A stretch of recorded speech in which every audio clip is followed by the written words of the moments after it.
ईसा मसीह में प्रिय माता पिताओं, भाइयों बहनों और बच्चों, आज हम संत योहन के अनुसार हमारे प्रभु ईसा मसीह का पवित्र सुसमाचार अध्याय 12 वाक्य 1 से 8 पर मनन करेंगे।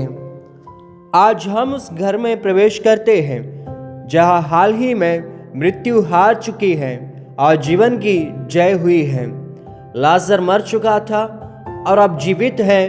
मरियम और मर्था का घर अब केवल एक निवास नहीं बल्कि वह पवित्र भूमि बन गया है जहाँ स्वयं ईश्वर भोजन कर रहे हैं।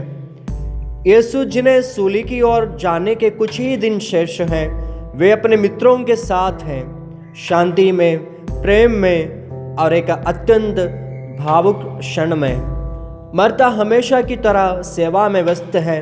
लाजर एक गवाह बन बैठा है पुनर्जीवन का, लेकिन आज दृश्य का केंद्र है मरियम। वह चुपचाप आती है, अपने साथ लाती है बहुमूल्य जटमासी इत्र की शीशी जो शायद उसकी पूरी जमा पूंजी रही हो, और वह उस शीशी को तोड़ देती है। कोई बातचीत नहीं, कोई प्रदर्शन नहीं, सिर्फ समर्पण। वह यीशु के चरणों पर इत्र उठेल देती है और अपने बालों से उन्हें पोंछती है। पूरा घर प्रेम और भक्ति की सुगंध से भर जाता है। यह कोई साधारण कार्य नहीं था, यह था पूरे जीवन का समर्पण। मरियम कह रही थी, प्रभु मेरे पास कुछ नहीं, पर जो कुछ भी है वह तेरा है।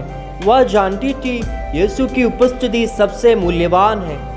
उस उपस्थिति में सब कुछ देना ही सच्चा प्रेम है। और वही यूदस बोल उठता है, इत्र क्यों बर्बाद किया गया? यह बेचकर गरीबों को दिया जा सकता था। पर यूदस का प्रश्न सेवा नहीं, उसकी मंशा में स्वार्थ है। दो लोग, दो दृष्टिकोण, एक समर्पण की ऊंचाई, दूसरा स्वार्थ का मुखौटा। आज मैं आपसे पूछता हूँ, क्या हमने अपने जीवन में यीशु के लिए कोई सुगंध छोड़ी है, या हम केवल दुनिया की खुशबुओं में उलझे हुए हैं? क्या हमारे समर्पण में मरियम जैसी निस्वार्थता है, या हम भी हर सेवा के बाद इनाम ढूंढते हैं?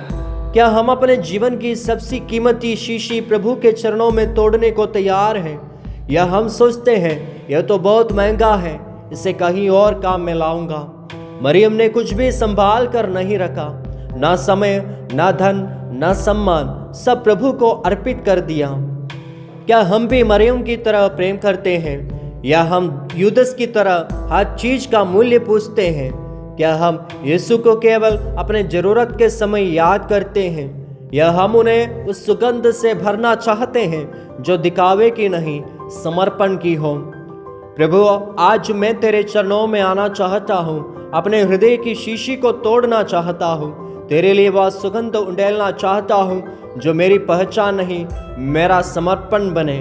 मुझे मरियम जैसा हृदय दे, जहाँ शब्दों की नहीं प्रेम की भाषा हो, जहाँ गणना नहीं विश्वास हो, जहाँ दिखावा नहीं भक्ति हो।